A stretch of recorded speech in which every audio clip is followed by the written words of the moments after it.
Hello everyone, you are welcome. Today I am going to take a very interesting chapter of class 11 snapshot book. First chapter, The Summer of the Beautiful White Horse by William Saroyan. अब lesson start करने से पहले मैं आपकी ही book में से एक question पूछ रही हूँ जिसका आंसर आप कमेंट सेक्शन में दीजिए। आपकी बुक का नाम है स्नैपशॉट। इस स्नैपशॉट वर्ड का मीनिंग क्या होता है? अब हम अपना लेसन स्टार्ट करते हैं। इसके राइटर का नाम है विलियम सरोइन। विलियम सरोइन एक अमेरिकन अर्मेनियाई नोवेलिस्ट, प्ले राइट और शॉर्ट स्टोरी राइटर थे और इनके फादर भी एक राइटर थे। पर जब ये 3 साल के थे तब उनकी डेथ हो गई थी। पर उनकी मदर ने विलियम सरोइन को उनके फादर के वर्क्स दिखाए जिससे इंस्पिरेशन इनको मिला और इन्होंने राइटिंग शुरू कर दी। अब नेम ऑफ द लेसन है the summer of the beautiful white horse और इसकी थीम है कि इसके अंदर एक कबीला है, गैरोग्लेनियन कबीला, और वो कबीला अपनी ऑनेस्टी के लिए फेमस है 11 सेंचुरी से, जिसके हॉलमार्क्स है ट्रस्ट एंड ऑनेस्टी। और ये स्टोरी यही इसी कबीले के 2 बच्चों के बारे में है, अरम और मुराद।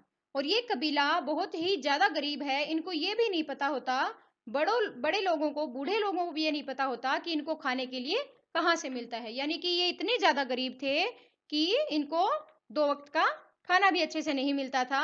पर इतनी गरीबी के बावजूद भी ये लोग बहुत ज्यादा ऑनेस्ट थे। ये किसी को चीट नहीं करते थे, अपनी मोरल वैल्यूज को ये बनाकर रखते थे और अपनी जो डिग्निफाइड इनकी लेगेसी है उसके अंदर ये बिलीव करते थे। पर ये एक सटायर भी है कि इस ऐसा बैकग्राउंड होने के बावजूद, इतनी डिग्निफाइड लेगेसी होने के बावजूद, ये जो 2 बच्चे हैं ये चोरी करने पर मजबूर हो जाते हैं। पर वो चोरी जो है वो इन बच्चों के अकॉर्डिंग वो चोरी नहीं थी, क्योंकि उन्होंने उसको चोरी के रूप में नहीं लिया था। उसको जो कोई भी चीज अगर हम चुराते हैं तो हम उसको यूज करते हैं या हम उसको सेल कर देते हैं आगे। पर ये बच्चे उनको जो हॉर्स होता है उसको सेल नहीं करते और उसको एंजॉय करके, राइडिंग करके उसके बाद वो वापिस छोड़ आते हैं और वो ट्रुथ को एक्सेप्ट कर लेते हैं। अब इसके मेन कैरेक्टर्स हैं इसमें। तो मेन में फर्स्ट है अरम, जो स्टोरी का नरेटर है और 9 साल का एक अर्मेनियाई बच्चा है मुराद। मुराद एक क्रेजी बच्चा है जो 13 साल का है और वो अरम का कजन है, पर उसको एक नेचुरल डिसेंडेंट माना जाता है अंकल खोसरो का। इसके बाद जो एक मेन कैरेक्टर है वो है अंकल खोसरो। वो बहुत ही क्रेजी किस्म के इंसान थे, बहुत ही इम्पेशेंट थे, इरिटेबल थे और फ्यूरियस थे, और वो अरम के अंकल हैं। इसके बाद एक फार्मर है, एक जिसका नाम है जॉन बायरो, जिनका हॉर्स ये बच्चे चुरा कर ले आते हैं। और ये इनका एक कबीला है जिसका नाम है गैरोग्लेनियन कबीला, और वो 11 सेंचुरी से अपनी ऑनेस्टी के लिए फेमस है और जिसके हॉलमार्क्स हैं ट्रूथ एंड ऑनेस्टी। और ये अगला है एक व्हाइट हॉर्स, जो जिसको वो चुरा कर लाते हैं बच्चे। जॉन बायरो का घोड़ा होता है और वो बहुत सुंदर घोड़ा था जिसका नाम था वजीरे, और मुराद इसको प्यार से माई हार्ट भी बोलता है। अब समरी ऑफ द लेसन। तो एक दिन क्या होता है कि अरम सो रहा था, सुबह के 4 बजे थे।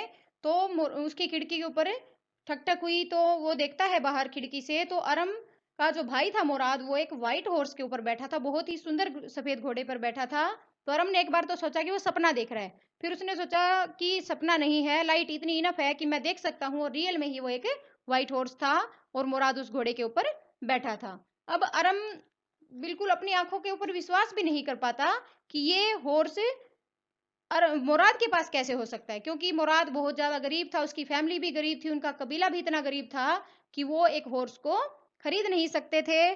परंतु राइडिंग उनका पैशन था। हर अरम और मुराद दोनों का वो राइडिंग करना चाहते थे, इसलिए वो उन्होंने क्या किया, वो मुराद ने एक घोड़ा चोरी कर लिया और राइडिंग के लिए आ गया अरम के पास। उसको पता था कि अरम को भी हॉर्स राइडिंग बहुत ज्यादा पसंद है, इसलिए वो दोनों चले जाते हैं। इसके बाद अरम मान जाता है कि हम राइडिंग कर लेते हैं और वो चले जाते हैं। अब ये बच्चे हैं गैरोग्लेनियन कबीले के बच्चे हैं। अब यहाँ अपने कबीले के बारे में सोच रहा है अरम कि हमारा कबीला ऐसा है जो बहुत ज्यादा गरीब है, इतनी पॉवर्टी स्ट्रिकन है कि हमारे जो पेट भरने के लिए भी हमारे पास राशन नहीं होता। तो परंतु हम 11 सेंचुरी से अपनी ऑनेस्टी के लिए फेमस है, अपनी ट्रूथफुल के लिए फेमस है, और हम राइट और रॉन्ग के अंदर बिलीव करते हैं। पर हमारा कबीला हमेशा ऐसा नहीं था। एक बार ये बहुत ज्यादा वेल्दी था, हम बहुत ज्यादा वेल्दीस्ट फैमिली में काउंट किए जाते थे, पर धीरे धीरे हमारा सब कुछ छीन लिया गया। अब ये बच्चे क्या सोचते हैं कि दोनों डिस्कस करते हैं कि ये जो हमने घोड़ा चोरी किया है ये एक स्टीलिंग नहीं है। स्टीलिंग मतलब होता है चोरी। तो ये चोरी नहीं है, ये चोरी तब बन सकता है जब हम इस घोड़े को बेच दे। अगर हम कोई पैसा चुराते तो वो चोरी मानी जाती, अगर हम इस घोड़े को सेल कर देते पैसे के लिए तो वो चोरी मानी जाती, पर हम इसको सिर्फ राइड के लिए ले रहे हैं और ये चोरी नहीं है। अब वो मुराद के बारे में सोचता है अरम कि मुराद कैसा है कि हमारे कबीले में बहुत ही ज्यादा सनकी किस्म का लड़का है ये, इसको नेचुरल डिसेंडेंट माना जाता है अंकल खोसरो का। अंकल खोसरो भी बहुत ज्यादा क्रेजी किस्म के इंसान है। तो ये जो मुराद है ये मुराद ये सोचता है कि मैं जीवन को एक बहुत अच्छे तरीके से जीऊं, ये जिंदगी का आनंद उठाता है। ये एक जो है पॉवर्टी के बावजूद भी, हंगर के बावजूद भी इसकी स्पिरिट बहुत हाई है। He celebrates the joy of living, वह जीने का आनंद उठाता है, ना कोई और उनके कबीले में ऐसा नहीं करता। अब इनकी जो लाइन चली आ रही है बहुत सालों से, तो उनमें एक ना एक इनका क्रेज इंसान हो ही जाता है। इसे मुराद से पहले उनके अंकल हैं एक खोसरो, वो बहुत ही क्रेजी किस्म के इंसान है, सन की किस्म के इंसान है, बहुत ज्यादा बड़े से आदमी है वो, उनका बहुत बड़ा सिर है, और उनकी जो मूछें हैं सेंट जैक्विन वैली में सबसे बड़ी मूछें हैं। और वो बहुत ज्यादा इम्पेशेंट रहते हैं, अधीर रहते हैं, वो बहुत ज्यादा इरिटेट हो जाते हैं छोटी छोटी बातों पे और गुस्सा कर देते हैं। और कुछ भी बात हो तो उनकी एक टैग लाइन थी जो हमेशा बोलते हैं, इट इज नो हार्म, पे नो अटेंशन टू इट।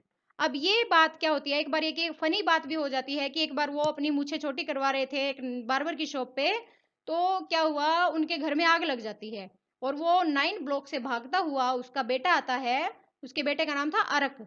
अरक भागता हुआ आता है और वो बोलता है अपने फादर को कि हमारे घर पे आग लग गई है। तो इस बात पे भी वो यही कह देता है, इट इज नो हार्म, पे नो अटेंशन टू इट। तो बार बार बोलता है कि तुम्हारे घर में आग लगी है, तो वो बोलता है कि आपको क्या मतलब है, हमारे घर में लगी है, इसका कोई भी नुकसान नहीं है। अब ये दिखाता है कि कैसा इंसान था वो। पर यहाँ जो है इसका सनकी होने का एक रीजन भी है कि उसको बिल्कुल भी लॉस को वो कुछ नहीं मानता था। क्यों नहीं मानता था? क्योंकि वो एक बार बहुत ज्यादा वेल्दी थे, और वो बोलता भी है आगे एक बात, ये जॉन बारो को भी बोलता है कि हम बहुत ज्यादा, हमारी वेल्थ छीन ली गई, हमारी प्रॉपर्टी छीन ली गई हमसे, उससे ही हमारा कुछ नहीं बिगड़ा। तो ये छोटी मोटी चोरियां, तो छोटी मोटी जो घटनाएं होती हैं, कुछ छीन जाना कोई वैल्यू नहीं रखती मेरे लिए। अब क्या होता है, वो बच्चे घुड़सवारी कर लेते हैं, और घुड़सवारी करने के बाद जब वो मुराद घुड़सवारी करता है तो घोड़ा उसको बहुत अच्छे से सवारी करने देता है। वो चला जाता है इरिगेशन डिजीज की तरफ, भाग जाता है घोड़ा मुराद को लेके। और उसके बाद जब मुराद वापस आता है तो बहुत ज्यादा ड्रिपिंग था, वो बहुत ज्यादा पसीने से लथपथ था। और उसके बाद अरम की टर्न आती है, तो अरम की जब टर्न आती है तो अरम को वो घोड़ा गिरा देता है, और गिरा करके वो भागकर चला जाता है, डिकरन हेलेबियन की विनयार्ड की तरफ भाग जाता है।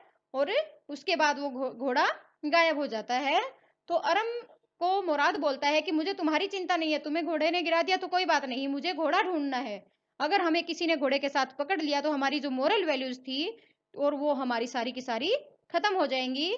तो इसलिए वो दोनों घोड़ा ढूंढने निकल जाते हैं, और आधे घंटे के बाद वो घोड़े को वापस ले आते हैं।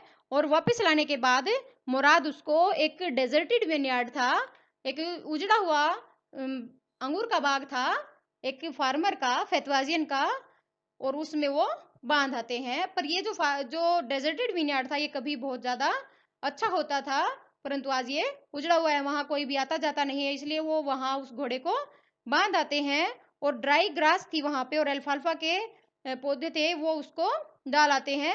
और डेली उनका ये बच्चों का रूटीन बन जाता है। अब जिस दिन ये फर्स्ट डे राइड करके आए थे उस दिन क्या हुआ, उसी शाम को एक फार्मर जिसका नाम था जॉन बायरो, वो अरम के घर विजिट करते हैं, और अरम की मदर को बहुत दुख के साथ बताते हैं कि मेरा घोड़ा जो 1 महीने पहले चोरी हुआ था वो अभी तक नहीं लौटा है, मेरा घोड़ा अभी तक मुझे मिला नहीं है। अंकल खोसरो भी वहीं थे, कॉफी पी रहे थे, तो उन्होंने बहुत गुस्से से कहा, it is no harm, what is the loss of a horse, pay no attention to it. तो वो भी गुस्से से उसको बोल देता है और ये आदत जो है उसकी जॉन बायरो को बहुत गंदी लगती है और वो वहां से उदासी से भर के चले जाते हैं। अरम ये बातें सुन लेता है और अरम भाग के जाता है मुराद के पास। अब मुराद क्या कर रहा था, एक रोबिन पक्षी था और वो घायल था और वो पीच के पेड़ के नीचे, आड़ू के पेड़ के नीचे बैठा था और उसका पंख ठीक कर रहा था मुराद। अब यहाँ इसको देखकर ये लगता है कि बहुत ज्यादा एनिमल लवर था वो, पक्षियों को और पशुओं को बहुत प्यार करता था, इसीलिए घोड़ा उसको बार बार में सवारी करने देता है। अब जब वो अरम उसको बात बता देता है तो वो उसको रोबिन पक्षी को उड़ा देते हैं और वो उड़ जाता है, उसकी पंख ठीक हो जाती है। तब उसके बाद वो दोनों, अरम बोलता है कि तुम घोड़े को अभी वापस मत करना जब तक मैं सवारी करना ना सीख लूं। अब मुराद बोलता है कि तुम्हें तो 1 साल से भी ज्यादा लग जाएगा। पर दोनों बात करके इस बात पे कन्विंस होते हैं कि हम घोड़े को 6 महीने तक अपने पास रखेंगे जब तक अरम सवारी करना सीख जाएगा। उसके बाद क्या होता है कि 2 सप्ताह के बाद अब वो एक दिन घोड़े को छोड़ने जा रहे थे फितवाजियन के विनयार्ड में, छुपाने के लिए जा रहे थे सुबह। तो उनको रास्ते में जॉन बायरो मिल जाता है। वो अपने घोड़े को देख लेता है, पहचान लेता है, पर वो अपनी आंखों के ऊपर विश्वास नहीं कर पाता। अब वो बोलता भी है कि एक जो कोई भी शक्की आदमी जो होता है वो अपनी आंखों पर विश्वास करता है, परंतु मैं तो मेरे सोल पर विश्वास करता हूँ, मैं तो मेरी आत्मा पर, मेरे दिल पर विश्वास करता हूँ। ये जो घोड़ा है ये मेरे घोड़े का जुड़वा हो सकता है, मेरा घोड़ा नहीं हो सकता। वो उसके टीथ बाई टीथ भी जो है वो काउंट करता है, दांत भी काउंट करता है कि उतने ही दांत थे उस घोड़े के।